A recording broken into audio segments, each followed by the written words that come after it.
kaibigan sa ating kapapatayan.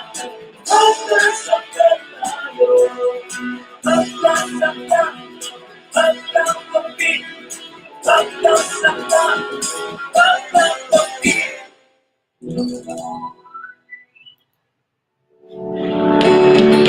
Ang programang ito ay hatid sa inyo ng Equilibrium Probiotics. Ito ay ang bagong food supplement na gawa sa mga piling gulay at prutas at dumaan sa isang masusing proseso para mapangalagaan ang inyong kalusugan. Ang Equilibrium Probiotics ay dinisenyo para sa kalusugan ng ating tiyan, tulungan ng pagkuha ng sapat na nutrisyon at ang pagpapalabas sa ating sistema ng mga nakakasirang toxins. Ang Equilibrium Probiotics ay may iba't ibang disenyo at sangkap base sa inyong pangangailangan. Mula sa boost para sa mga bata, fortitude, gusto grade, miracle fruit, periwinkle, at ang pinakabago, liverpool.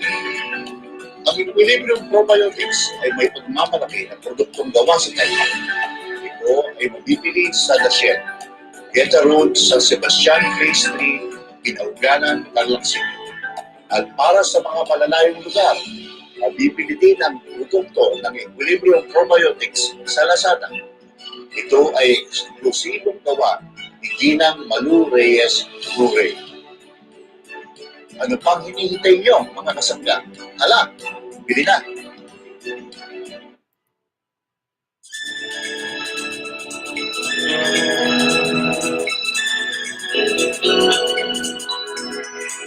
Magandang umaga po mga kasangga, mga kakampi, mga kasama. Nandito na naman po tayo. Welcome po sa ating Daily Dose of News. Magkasangga sa buhay, MSB, kape at balita sa umaga.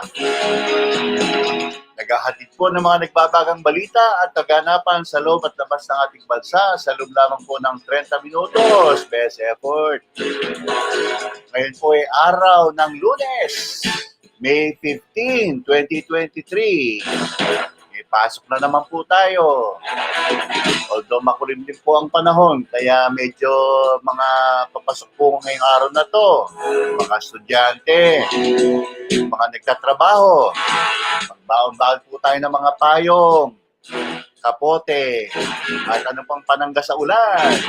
Mahirap na pong magkasakit ngayon. Baka kayo ma-COVID.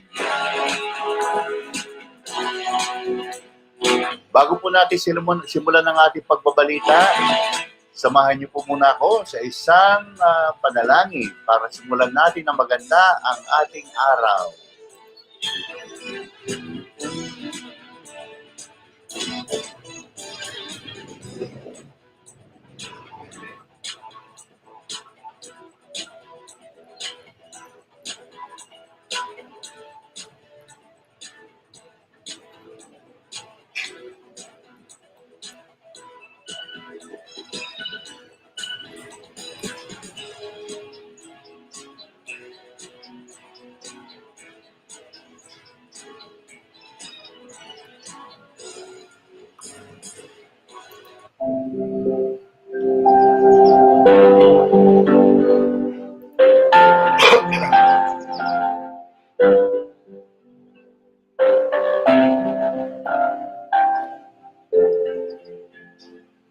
Sa ngalan ng Ama at ng Anak at ng Espiritu Santo. Amen. Mahal naming lumikha, maraming salamat sa bagong araw na ipinagkaloob ninyo sa amin. Sa mapayapang gabing lumipas at sa patuloy na pagbuhos ng iyong mga biyaya sa amin at sa aming bayan. Naway ipagkaloob mo pa sa amin ang lakas at tibay ng loob upang mapaglabanan ang kasamaan at manatili po kami sa paggawa ng mabuti sa kapwa at pagsunod sa iyong itinurong tamang landas. Lahat ng gawain namin naalay namin sa iyong anak na si Jesus na aming Panginoon. Amen.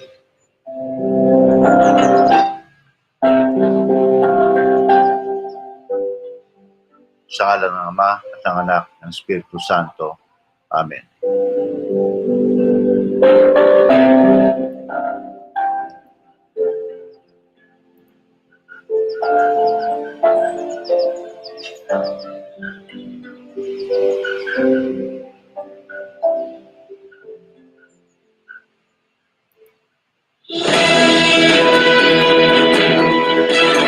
On to our top headlines for today from Philippine Star.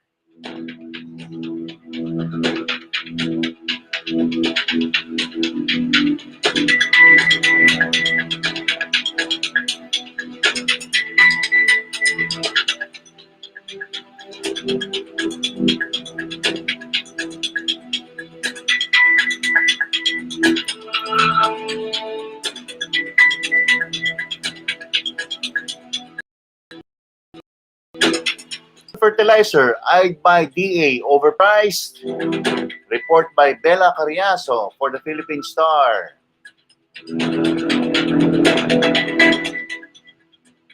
The Department of Agriculture has come under fire after a farmers group revealed that the biofertilizer being pushed by the DA for distribution is overpriced at 2,000 per bag, as the University of the Philippines Los Baños or UPLB offers it at only 500 pesos.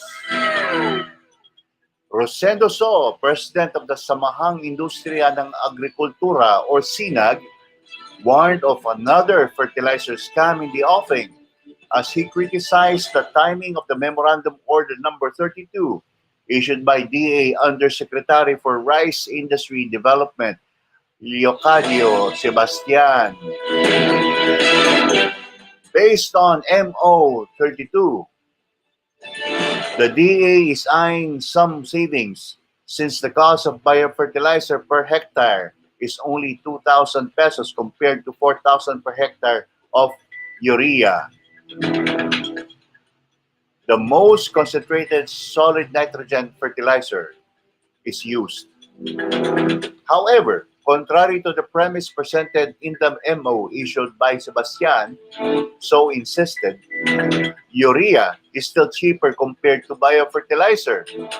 If the DA really wants to use biofertilizer, the UPLB has it at 500 pesos per bag.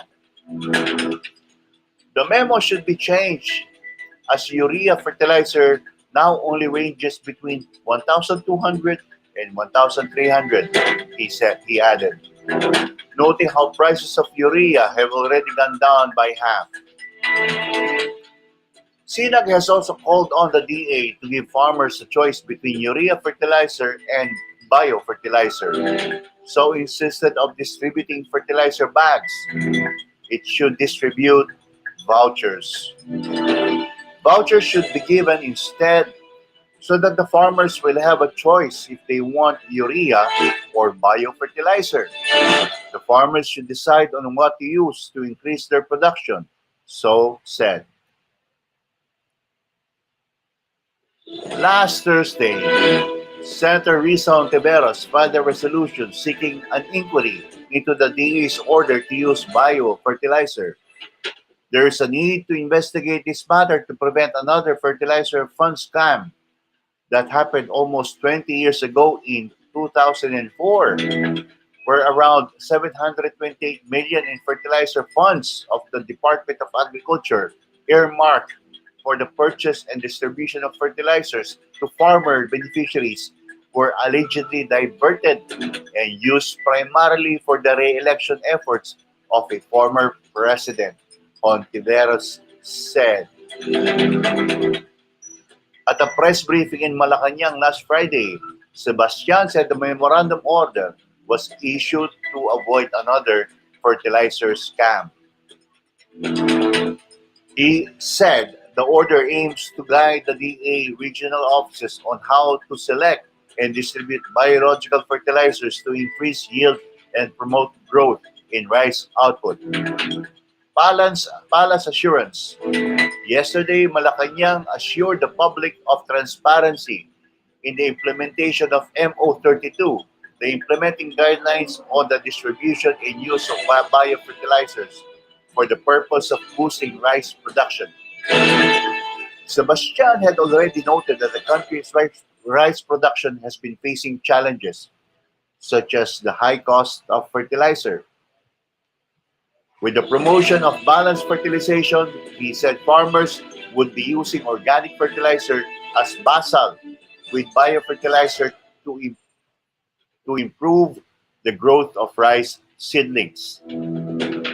Balanced fertilization involves the use of organic fertilizer, biofertilizer, and inorganic fertilizer, the official said. Sebastian said the country's continued use of inorganic fertilizer is unsustainable and the production is plateauing. Meanwhile, Sinagso said that retail prices of rice are expected to go down by August amid a spike in the cost of the staple food. This season, the price of rice is really high, even internationally. But at the end of August or early September, we expect a decrease as the cost of fertilizer went down by almost half, from 2,500 to 2,600 to 1,250 to 1,300 per bag, he said. Prices of rice went up by 5 peso per kilo based on monitoring of the DA. The retail prices of local regular milled rice range between 34 and 42 per kilo, well-milled rice between 39 and 46 per kilo, local premium rice between 42 and 49 per kilo, and local special rice between 48 and 60 per kilo. Imported regular milled rice range between 37 and 44 per kilo. Imported well-milled rice between 40 and 46 per kilo. Imported premium rice between 43 and 52 per kilo. And imported special rice between 50 and 58 per kilo. El Nino action. At the same time, Sinag called on the DA to ensure the timely distribution of seeds and fertilizer subsidies to farmers amid the threat of El Nino this year. The government collected funds from the implementation of the rice tariffication law, so the seeds should be free. The government should be prepared for the El Nino by making sure hybrid seeds and fertilizers will be distributed early so that farmers can plant, said so. The Philippine Atmospheric, Geophysical and Astronomical Services Administration has projected the start of El Nino in the late August or early September.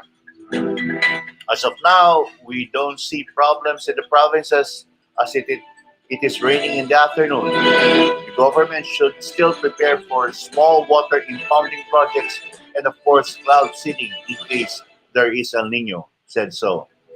Meanwhile, Kilusang Magbubukid ng Pilipinas Chairman Danilo Ramos criticized Sebastian for downplaying the possible effects of El Nino. The Undersecretary Yocadin Sebastian keeps on saying that El Nino will have a positive effects in some areas and that the DA is only preparing measures in areas that will be negatively impacted by the climatic phenomenon. How can the country be fully prepared with this kind of mindset, Ramos said. Ramos added that there should be a massive information drive about the dry spell.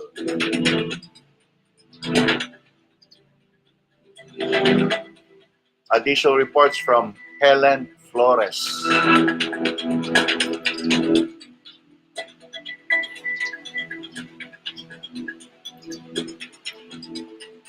Continuing with the headline news.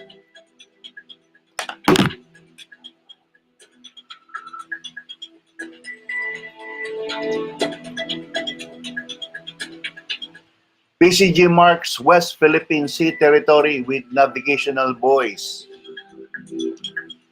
Report by Evelyn Macairan for the Philippine Star.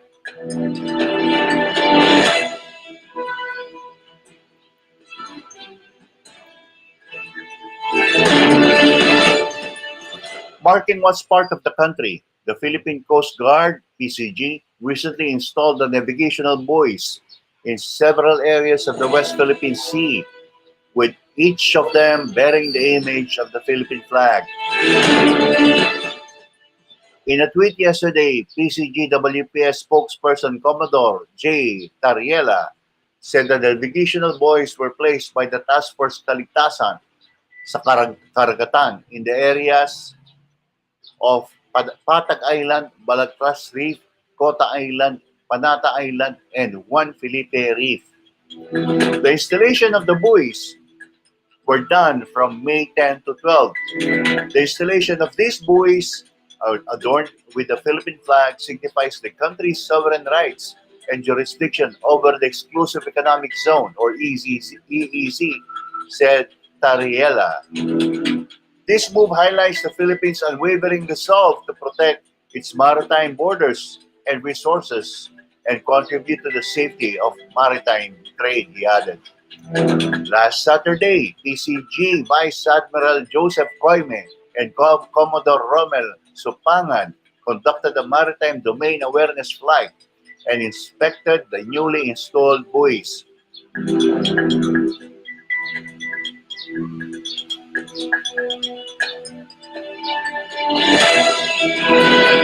In May last year, the PCG installed the buoys in the West Philippine Sea. One buoy was placed on Likas Island, Lawak Island, and Parola Island, while two buoys were installed on Pag-asa Island to mark the country's territorial waters and serve as guide to mariners passing by the area. In a radio interview yesterday, Koime revealed that they were monitoring several alleged Chinese militia vessels anchored in the Philippine-claimed maritime areas. He said the presence of the PCG in the area does not escalate tensions, since the Philippines is intent on applying the diplomatic approach. We are not yet in that situation that we would say that there is a heightened tension over the area. With our ships there, we are normally conducted our law enforcement functions pertaining to maritime safety and not provocative in nature, Toime said.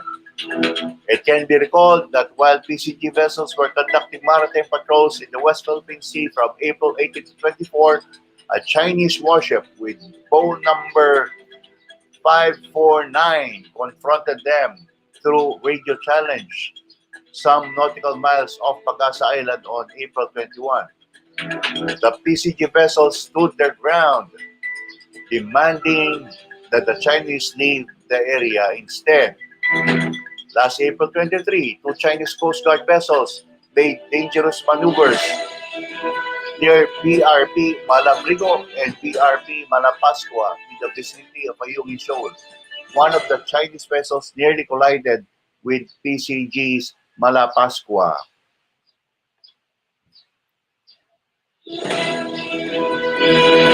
PCG modernization.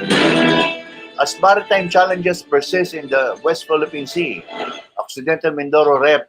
Leody Tariela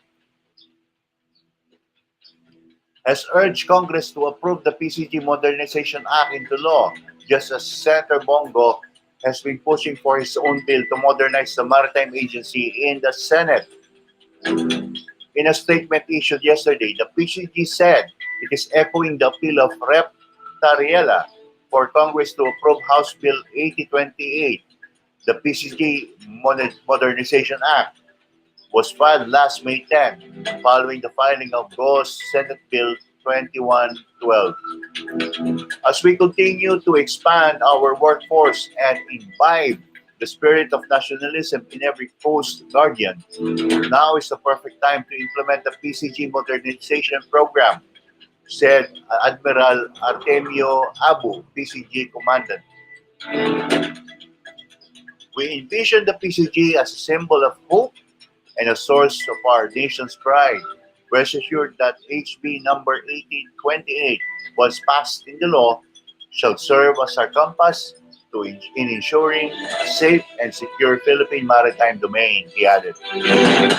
HB 8028 recognizes the need for the PCG to enhance its capability in order to guarantee the efficient execution of its mandate. The current capabilities of the PCG, however, are insufficient to execute its mandates, Tariel has said. This bill, therefore, proposes a modernization program that aims to acquire state of the art air and floating assets and implement interoperable communication systems to safeguard the country's maritime interests. HB 8028 shall be divided into 4 tiers of development. The first tier will focus on the construction of PCG response bases and improving the PCG's maritime domain awareness capabilities. The second tier will cover infrastructure development and acquisition of state-of-the-art vessels and equipment to advance its interdiction and maritime law enforcement capabilities. The third tier is to acquire more offshore patrol vessels to strengthen coastal defenses. The fourth tier is to acquire more air assets to boost airspace security in the country's EEZ. It also involves the construction of more PCG training facilities to enhance the skills and abilities of its workforce, as well as shipyards and hangars to secure the agency's assets and equipment, boosting both provincial development and national security. It will take 12 years to complete all 4 tiers, but with passing of this bill, Tariela is confident that the PCG will be equipped with the necessary tools to operate at the highest level.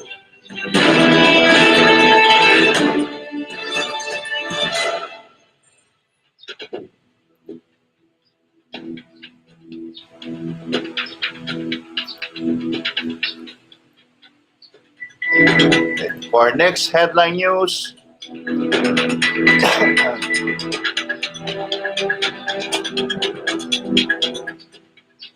COVID-19 positivity rate hits 23.6% nationwide.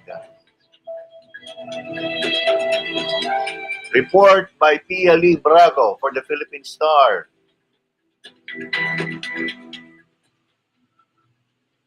The nationwide COVID-19 positivity rate is at 23.6%, Octa Research said. In a Twitter post on Saturday, Octa fellow Guido David and Octa said Octa was projecting 1,800 to 2,000 new cases yesterday. The Department of Health reported on Saturday 2,065 new cases. Of the provinces and regions with the most COVID-19 cases, Metro Manila logged the highest cases with 855, followed by Cavite with 171, Rizal with 128, Bulacan with 104, and Laguna 94. Octa said on May 5 that the COVID-19 positivity rate in Metro Manila could reach up to 25%, but the healthcare utilization in the capital region was not likely to reach critical levels. The DOH also said that uptick does not translate to more hospital admissions, severe and critical cases, and deaths. 2,109 more COVID cases. Meanwhile, the DOH yesterday reported 2,109 more COVID cases, bringing to 4,115,202 the total number of highly infectious disease in the country, or the total number of confirmed COVID cases nationwide. 15,891 are active, while 4,032,858 have recovered from the disease. The number of those who succumb to the infection remains at 66,453, the DOH reported. The National Capital Region posted the most number of new cases in the last 14 days with 107. followed by Calabarzon with 4,911, and Central Luzon 1,580. The hospital bed occupancy rate rose to 20%, while the cumulative positivity rate is at 13.5%. Additional report from Mayen Jaimalin.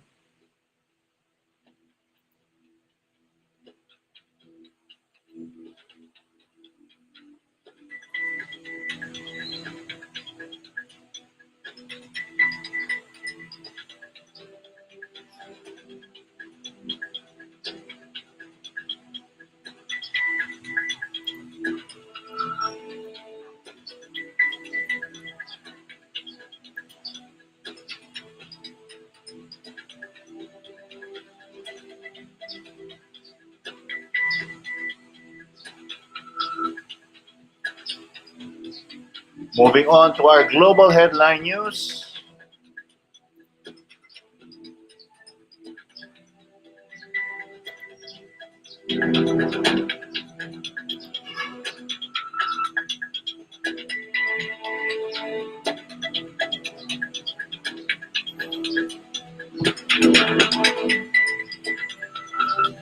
Zelensky meets Pope as Germany unveils more arms for Ukraine. Report by Agence France Presse for the Philippine Star.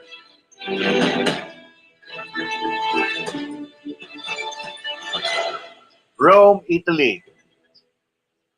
Ukrainian President Volodymyr Zelensky met Pope Francis Saturday during a trip to Rome as Berlin unveiled a huge new weapons package ahead of an expected Ukrainian counteroffensive.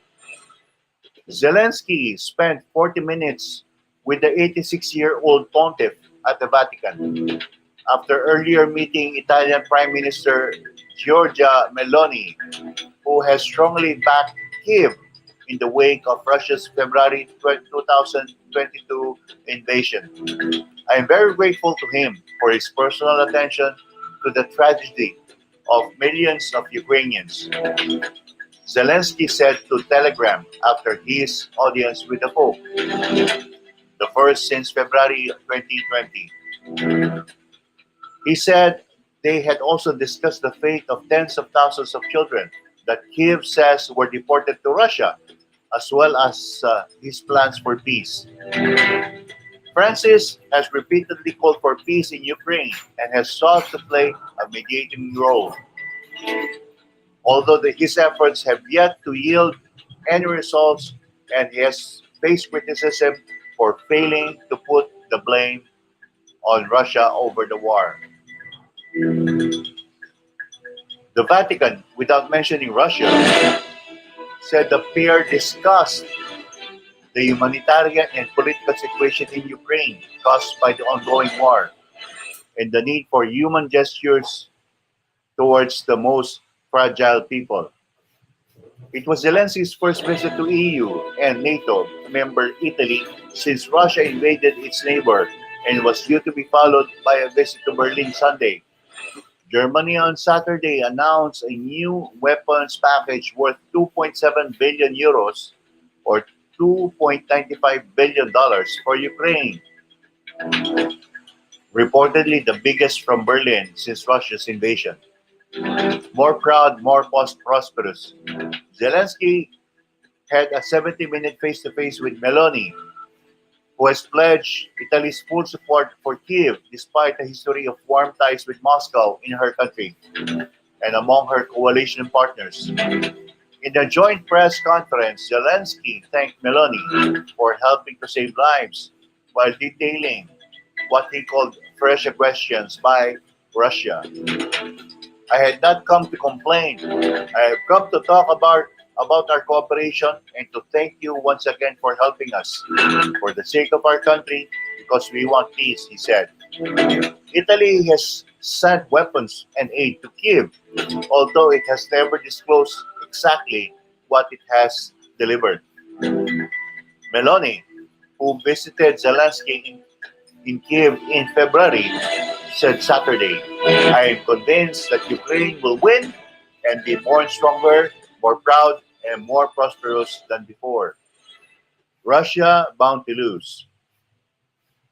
The new package from Germany will include 30 additional Leopard 1 tanks, Marder armored vehicles, air defense systems, and surveillance drones. We all hope for a rapid end to this terrible war by Russia against the Ukrainian people, but unfortunately, this is not in sight. Defense Minister Boris Pistorius said in a statement. This is why Germany will supply all the help that it can for as long as necessary, he said. Mikhailo Podolyak, an advisor to Zelensky, hailed the announcement, saying it indicated that Russia was bound to lose and sit on the bench of historical shame.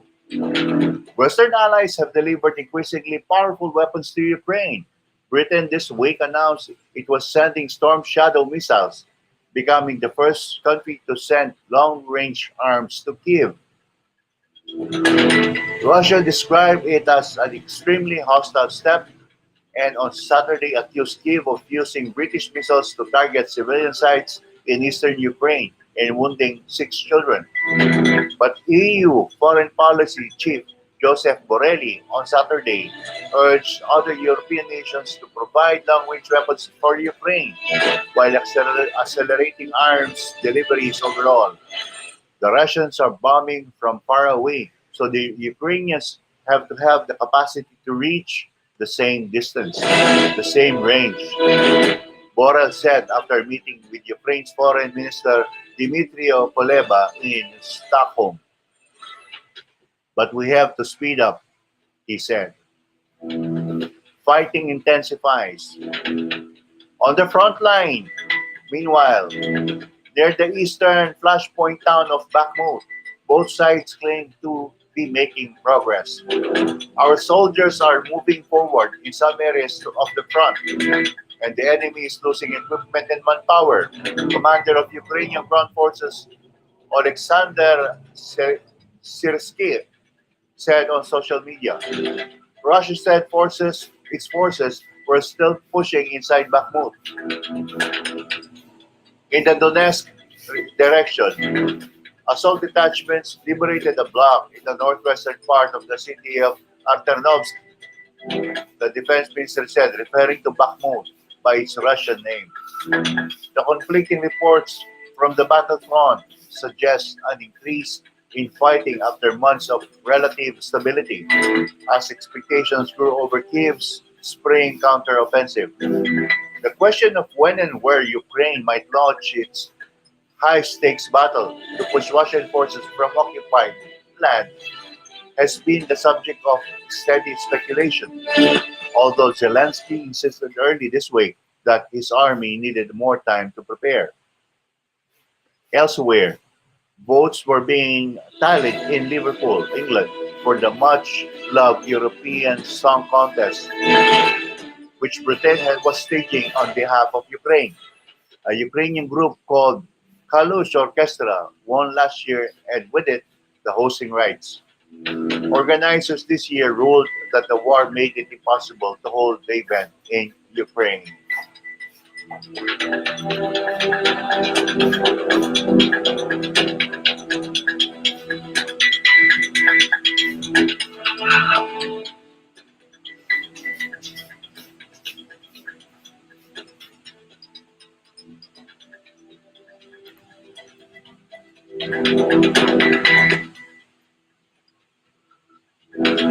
For our next global headlines,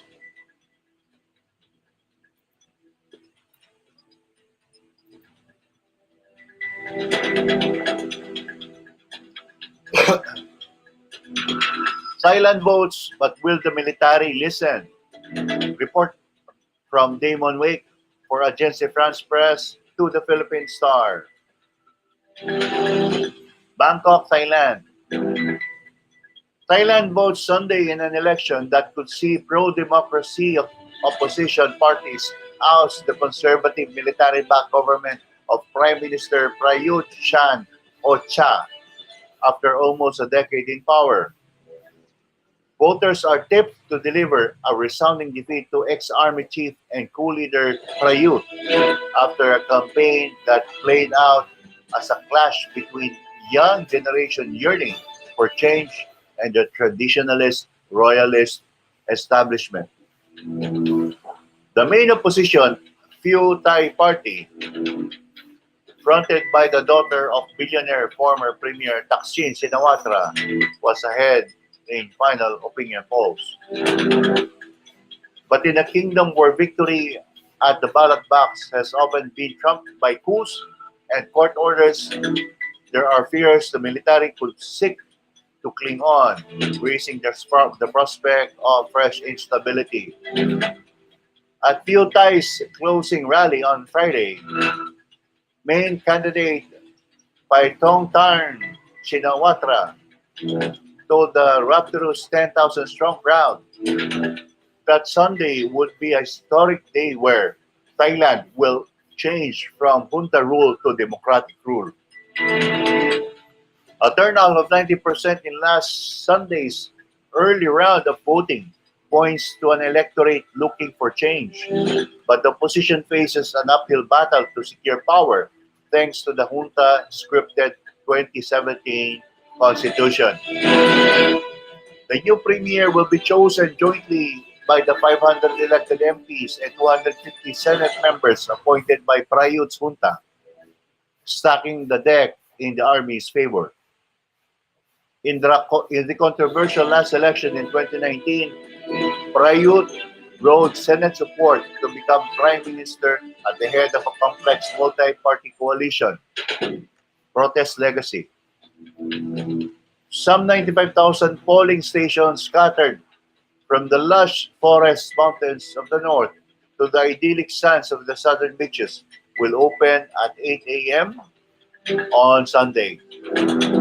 The election is the first since major youth-led pro-democracy protests erupted across Bangkok in 2020, with demands to curb the power of spending of Thailand's king, breaching a long-held taboo on questioning the royalty. The demonstrations petered out as COVID-19 curbs were imposed and dozens of leaders were arrested, but their energy has fueled growing support for the more radical opposition Move Forward Party or MFP. MFP leader Pita Lim Jowaret, 42, toured Bangkok streets in an open-top jeep Saturday, urging voters to give the younger generation the opportunity to govern. While MFP is looking for support from millennial and Gen Z voters who make up nearly half the 52 million strong electorate, Thai's base is in the rural northeast, where voters are still grateful for the welfare policies implemented by Thaksin in the early 2000s. Prayut, meanwhile, has made an unashamedly nationalist speech to older voters, painting himself as the only candidate capable of saving Thailand from chaos and ruin. But he has lagged badly in the polls, blamed for a sputtering economy and feebly recovery from the pandemic, which battered the kingdom's crucial tourism industry. Rights groups accuse him of overseeing a major crackdown on basic freedoms, with huge spike in prosecutions under Thailand's draconian royal defamation laws. The country has seen dozen coups in the last century and has been locked over the last 2 decades in a rolling cycle of street protests, coups, and court orders dissolving political parties. The Shinawatra family's bitter tussle with the royalist military establishment has been at the heart of the drama, with Takshin ousted in 2006, Putsch and his sister Yingluck unseated by Prayut in 2014. An unclear of disputed result from this time could lead to a fresh round of demonstrations and instability. Adding to the uncertainty, rumors are already swirling that MFP could be dissolved by court order. the same fate that befell its predecessor, Future Forward Party, after it performed unexpectedly well in the 2019 poll.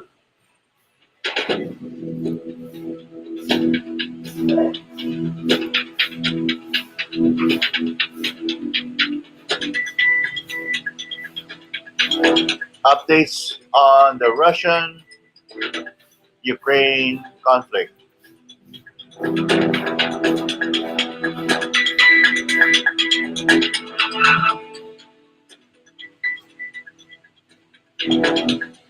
Russian invasion of Ukraine. Reports by Agence France Press to the Philippine Star.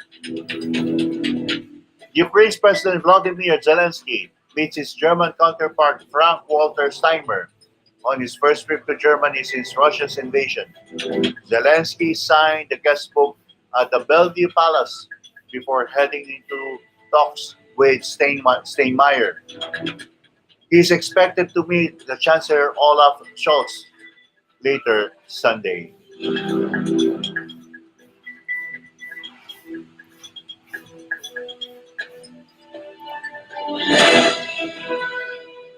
And for our final global headline news,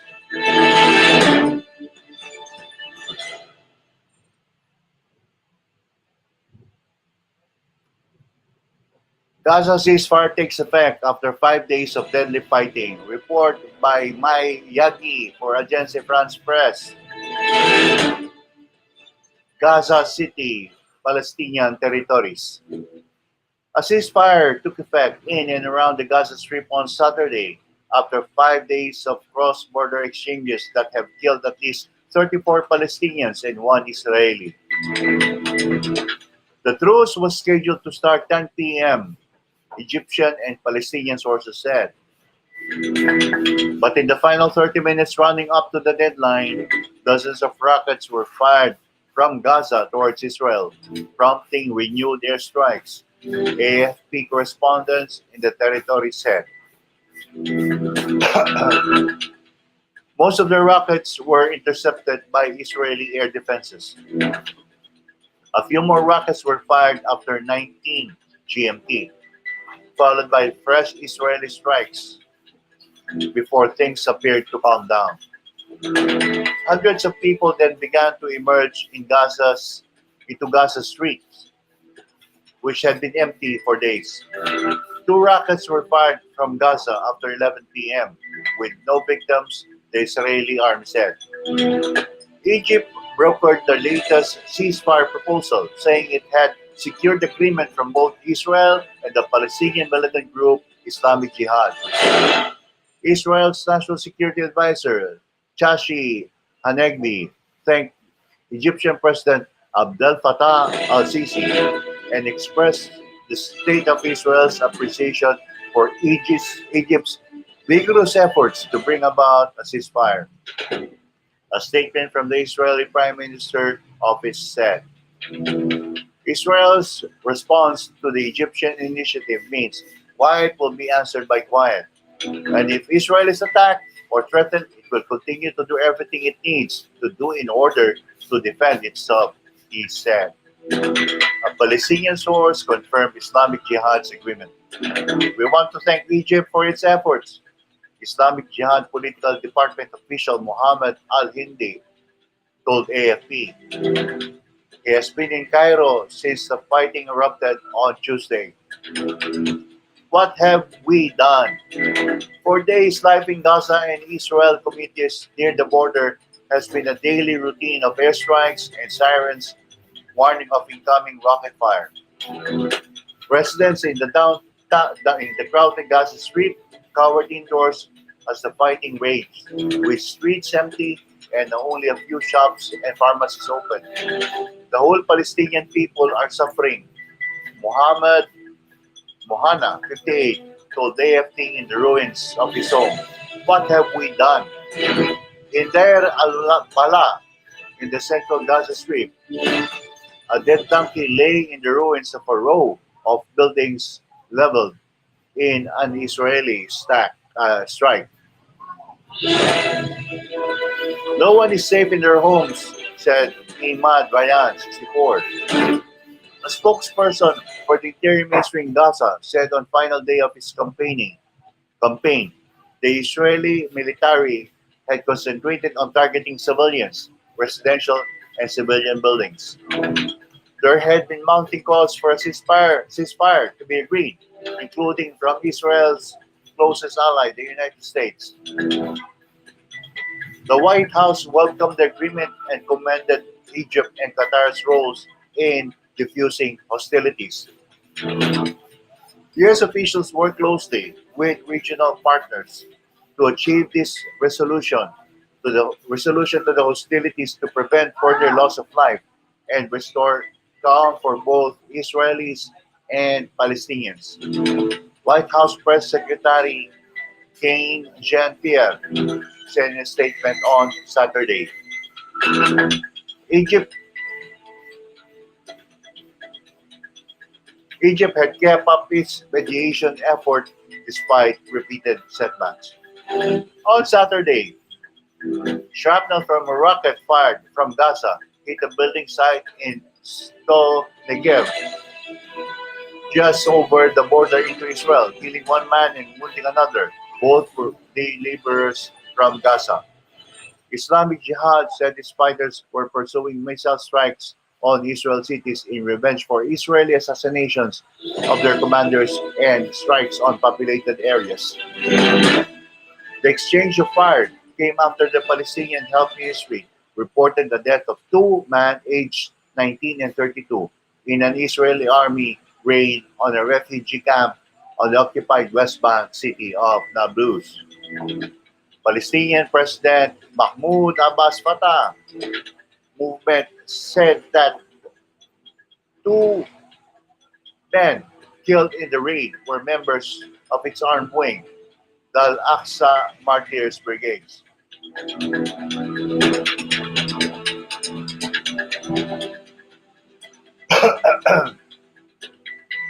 Deadliest fighting since August. The current bout of violence erupted on Tuesday when Israeli strikes on Gaza killed three leading Islamic Jihad members.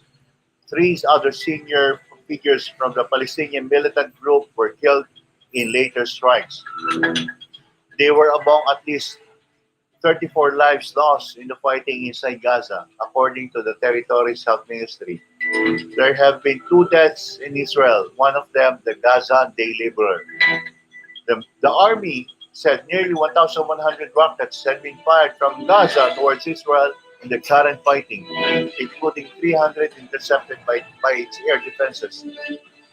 Gaza, a coastal enclave that is home to 2.3 million Palestinians, have been plagued by poverty and unemployment since Israel imposed a blockade in 2007 when the Islamist movement Hamas took over. The territory has seen numerous wars between militant groups and Israel since the Hamas takeover. The week's fighting was the worst in Israeli-Palestinian conflict since an August flare-up that killed nearly 50 Palestinians. The conflict has escalated since veteran Israeli politician Benjamin Netanyahu returned to power late last year, heading a coalition of extreme right and ultra-Orthodox parties.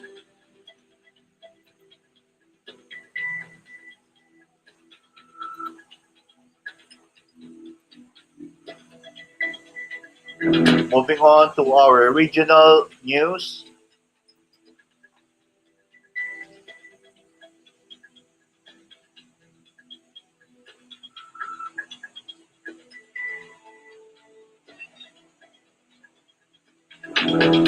One dead, four hurt in Manila fire.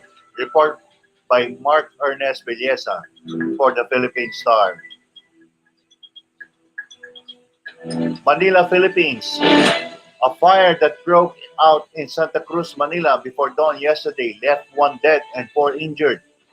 The blaze, which started at around 2:49 a.m., also left 1,500 families homeless, according to the Bureau of Fire Protection.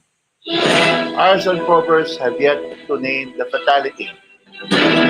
The PFP identified the injured as Wilma Norbais, 61, who suffered a fractured hip, Raquel Bailos, 34, who sustained a wound in her left knee, Danilo Roque, 29, who had lacerations in his left foot, and Neil Royo, 26, who bore second-degree burns in various parts of his body.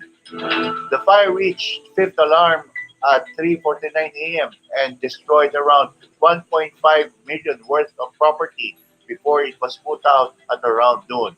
Investigators have yet to determine what caused the fire.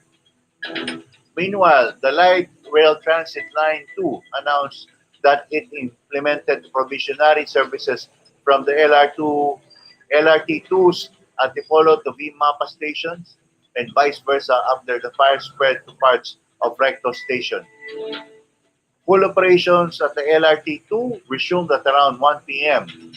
After personnel assessed the damage to Recto station, the rail told commuters that the connecting bridge in Doroteo Jose station would remain closed.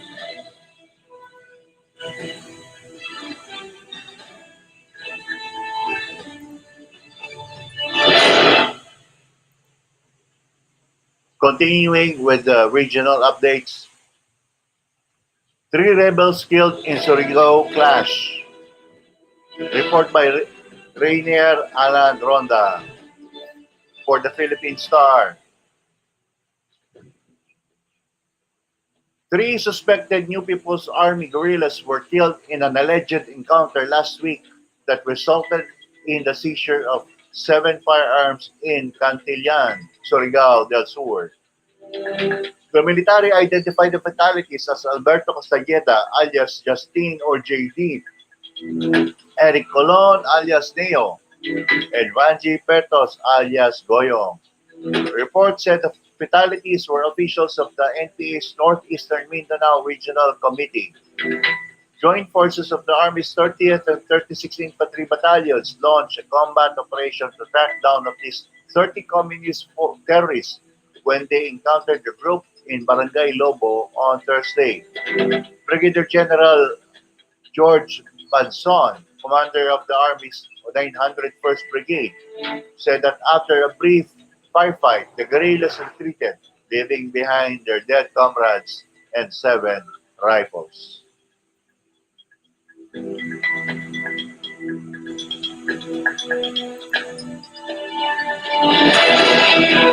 Moving on to sports.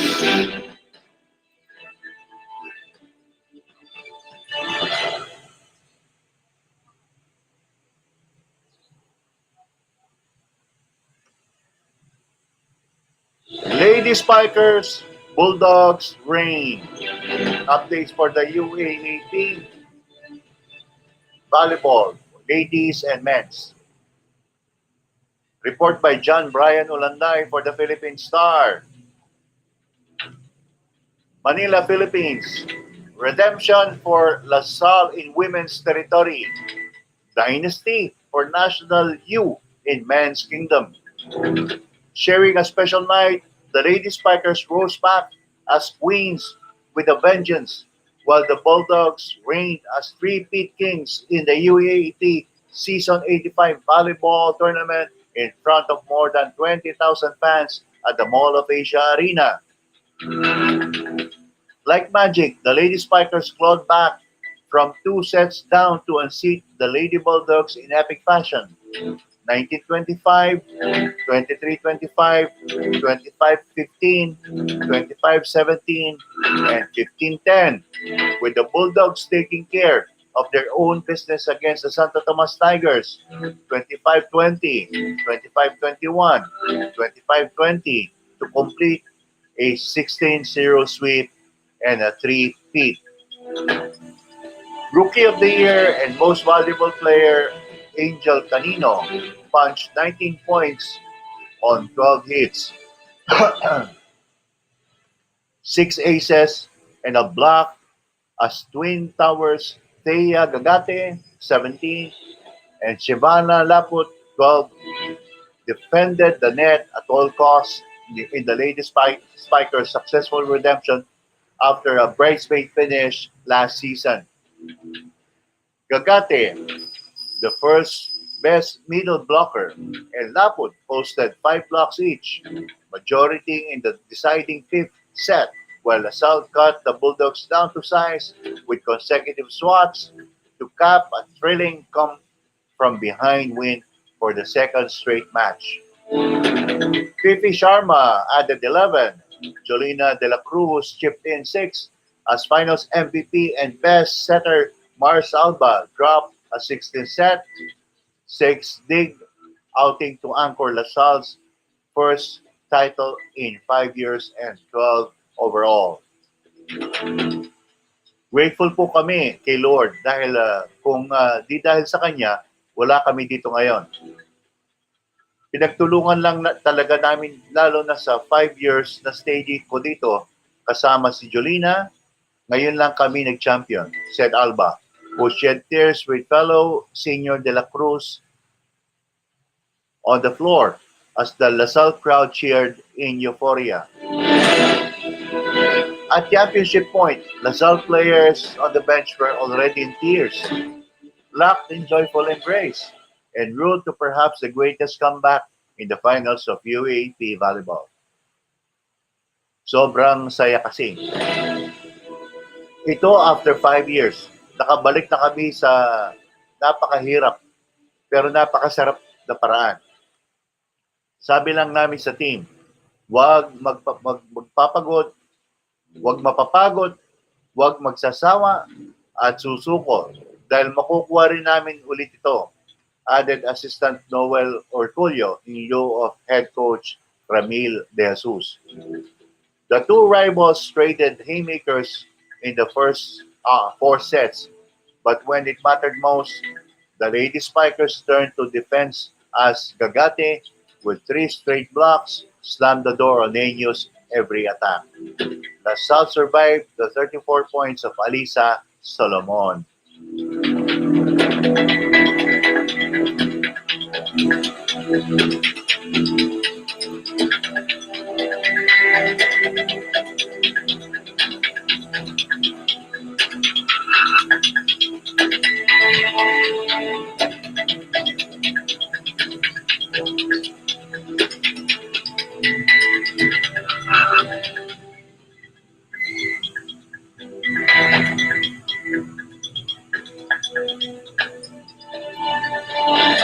Continuing with the sports news,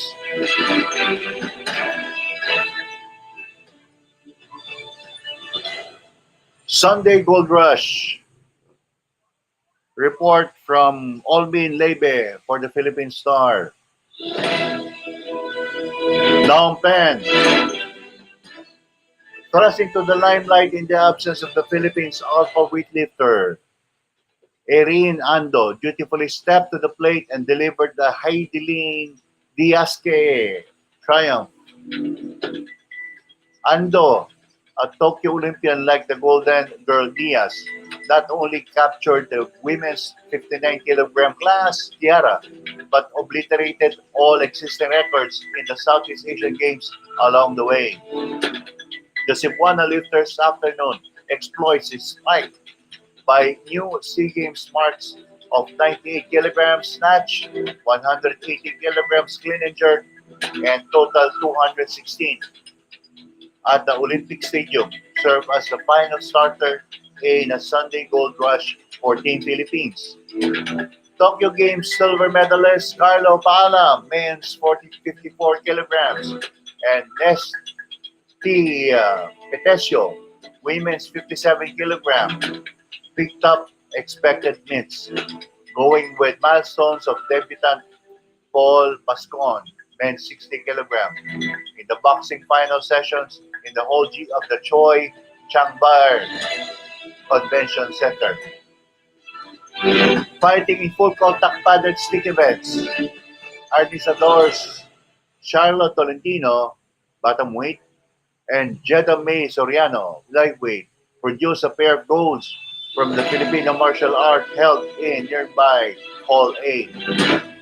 Phil Japanese Rema Furukawa repeated as women's 57-kilogram queen in judo a few meters away in Hall C as wrestler Jason Balabal reigned supreme in the Greco-Roman 82 kilograms play over Hall E.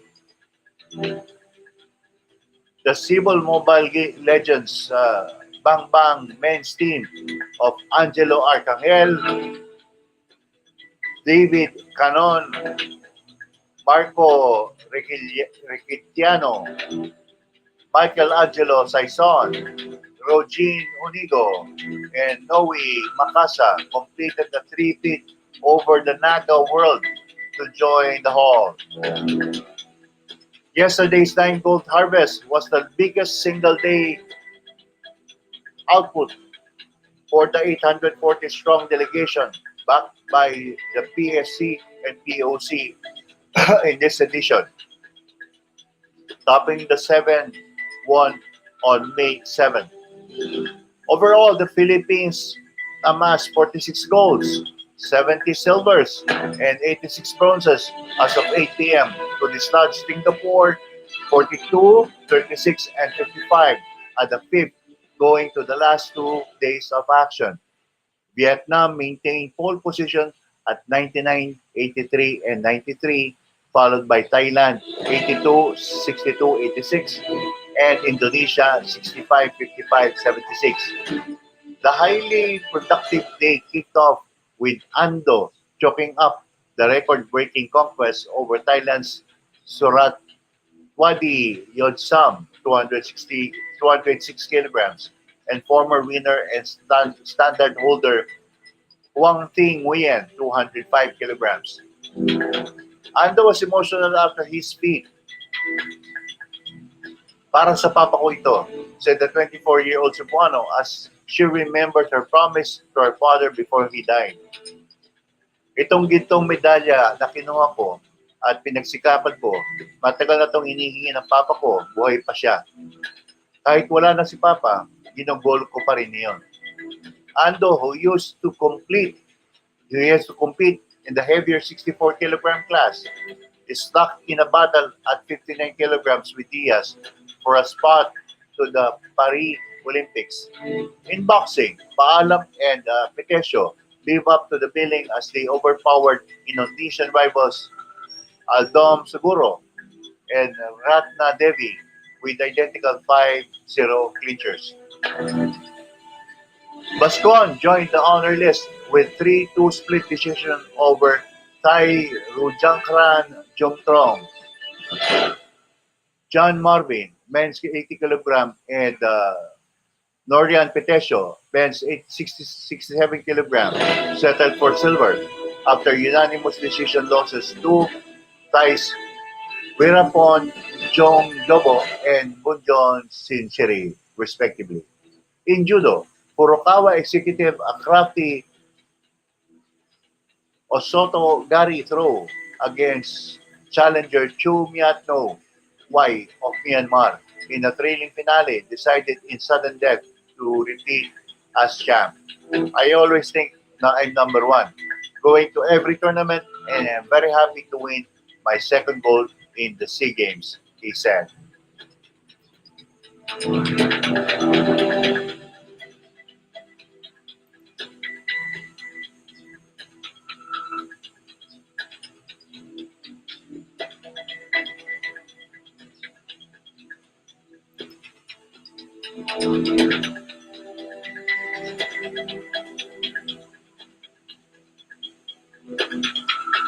Crowd cheers Pinoy despite loss.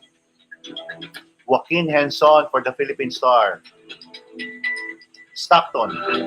A chorus of boos greeted the announcement that Australia's Jason Maloney won the vacant WBO bantamweight title on a majority 12-round decision over General Santos City's Vincent Astrolabio. Here yesterday morning, Manila time. Chants of "You suck" reverberated at the Stockton Arena as fans expressed their displeasure over Monday's lack of engagement in literally running away with unpopular win. Moloney, 32, swayed side to side, ran circles, and did a masterful version of waltzing Matilda throughout the lackluster fight, where he turned the ring into a ballroom. He speared Astrolabio with left jabs that Filipinos attempts to brawl and stayed away from harm's way. Whenever Astrolabio attacked or struck from close range, Maloney grabbed and held. The pattern didn't sit well with the fans who came to witness a confrontation, not a dancing lesson. Judge Tom Caruso of Connecticut saw it 114 all, while Judge Zachary Young of Los Angeles scored 116-112, and Judge Robert Hoyle of Nevada 115-113, both for Maloney. MP Promotions head Shane Gibbons said he thought Astrolabio took 8 rounds and Maloney 4. Vincent dictated the fight. He had a kangaroo running for his life. He pushed Maloney everywhere, said Gibbons. Even though the guy boxed around him, at times he wasn't effective. Boxing is effective in scoring. Vincent walked the guy around down the alley or the Vincent walked the guy down all night, and Maloney never landed anything of consequence. As Rolabio said, he tried to make a fight out of it, but Maloney refused to oblige. Takbo ng takbo, he sighed. Mga 4 na beses, nagrogi siya. Walang malakas na suntok. Puro jab. His coach Nonoy Neri was exasperated after Maloney's refusal to stand his ground. The please mga suntok ni Maloney. At walang clean shot, he noted. Catman Ting Ariosa said it wasn't a defeat for Astrolabio. The crowd loved him, he said. He added. He lost in the scorecards but won the heart of the fans. There will be improvement and adjustments. He'll be back. Strength and conditioning coach Memo Heredia said Astrolabio won by losing. Vincent gained the respect of the crowd, he said. Next time, he'll be holding the belt. A lot of boxing experts thought he won. He could have put a little more pressure. Vincent has the power and condition. He hits hard. He learned from this. ESPN boxing guru Fernando Barbosa scored it at 116-112 for Astrolabio, giving him 4 of the last 5 rounds. Punching stats showed that Maloney outlanded Astrolabio 143 to 109 and had more jabs at 93 to 29. But the Filipino connected more power blows, 80 to 50. Astrolabio dominated the championship rounds, scoring more power shots, 9-4 in the 11th and 5-0 in the 12th. And completing our news roundup for today. Moving on to Philippine Star ngayon.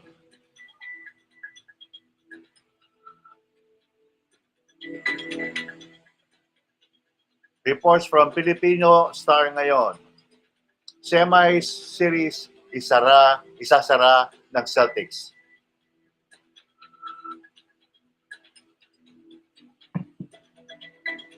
Boston,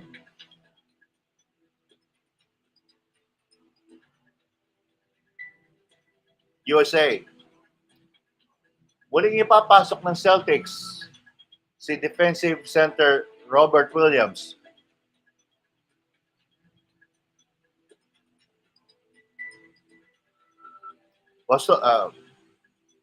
Robert Williams III sa kanilang starting line sa pagsagupa sa Philadelphia 76ers ng Game 7 ng kanilang Eastern Conference Semifinal Series ngayon. Ang tambalan ni na Williams at center Al Horford sa shaded lane bukod sa mga crucial na 3-point shots ni Jason Tatum sa dulo ng fourth period ang nagbigay sa Boston ng 95-86 panalo sa Game 6 para itabla sa 3-3 ang kanilang duelo ng Philadelphia.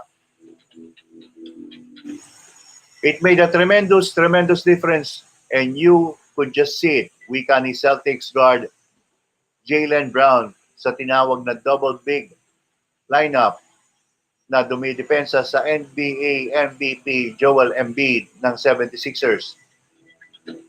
Ang sabay na paglalaro ni na Williams at Horford para sa Boston ang nagresulta ng 1 of 11 field goal shooting ng Philadelphia sa first quarter. Nagbitis din ang 76ers sa kanilang huling 11 at tirada sa huling bahagi ng fourth period. I saw a sense of urgency. I saw a sense of togetherness. And his Celtics coach, Joe Mazzulla, the guys have shown that as long as they have played together. That concludes our news roundup for today, May 15, 2023, Monday.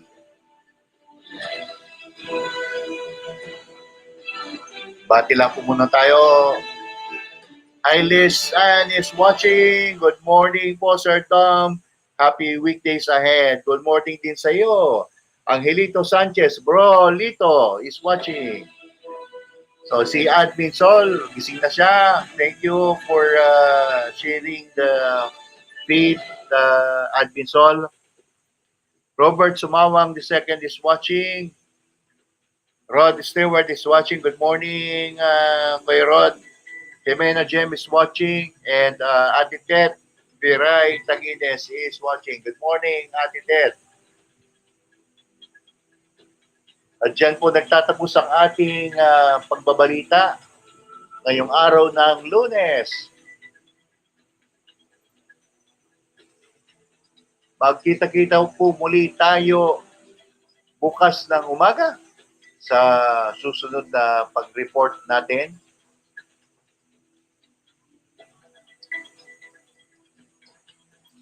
Paalam po.